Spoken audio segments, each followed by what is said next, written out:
দেশের গণ্ডি পেরিয়ে যখন বিদেশে আমাদের সিনেমা মুক্তি পায়, আর সেই সিনেমা দেখে যখন আমাদের দেশের মানুষ যারা প্রবাসে বাস করেন তারা উৎফুল্লতা প্রকাশ করে, এবং একজন শিল্পী হিসেবে আমরা আমাদের চলচ্চিত্র অঙ্গনের মানুষ হিসেবে তখন আমাদের আত্মতৃপ্তির জায়গাটা আসলে সেখানেই, যে আমরা আসলে ভালো কাজটা করতে পেরেছি।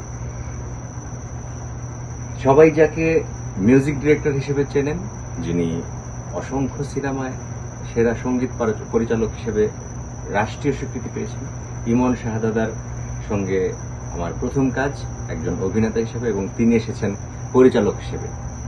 যেই সিনেমাটির নাম সাইলেন্স আমাদের দেশে মুক্তি পেয়েছিল, আজকে ওয়েস্টার্ন বিচে ফ্লোরিডায় একটি থিয়েটারে সিনেমাটি মুক্তি পেয়েছে, এবং সেখানে আমাদের দেশের অনেক দর্শকরা হাউসফুল করে সিনেমা হলে গিয়ে সিনেমাটি উপভোগ করেছেন, এবং তারা আমাদেরকে নিয়ে উৎফুল্ল প্রকাশ করেছেন। সবার যার যার জায়গা থেকে অনেক প্রশংসা করেছেন যে আমাদের সিনেমা এখনো ভালো হয়, ভালো হচ্ছে, ছড়িয়ে যাচ্ছে সারা বিশ্বে। বিজলি কেবলস এর স্কিন কোটেড ইনসুলেশন আগুন প্রতিরোধী। বিজলি কেবলস, নিরাপদ আজীবন।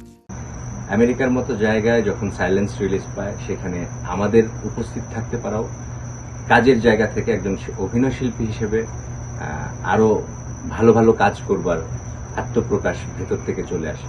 আমরা বিশ্বাস করি যারা আমাদের সংস্কৃতি এবং আমাদের দেশকে ভালোবাসেন, যারা আমাদের চলচ্চিত্রকে ভালোবাসেন, এইখানে সেই মানুষজনগুলো উপস্থিত ছিল, তাদের প্রতি কৃতজ্ঞতা আমার খুবই ভালো লাগছে। আমি আসলে প্রথমবার দেশের গণ্ডি পেরিয়ে শুধু আমেরিকায় আমার মুভি কোনো সিনেমা হলে প্রদর্শিত হলো, এটা আমার জন্য অনেক ভালো লাগার, ভালোবাসা এবং একজন অভিনেতা হিসেবে গর্বের।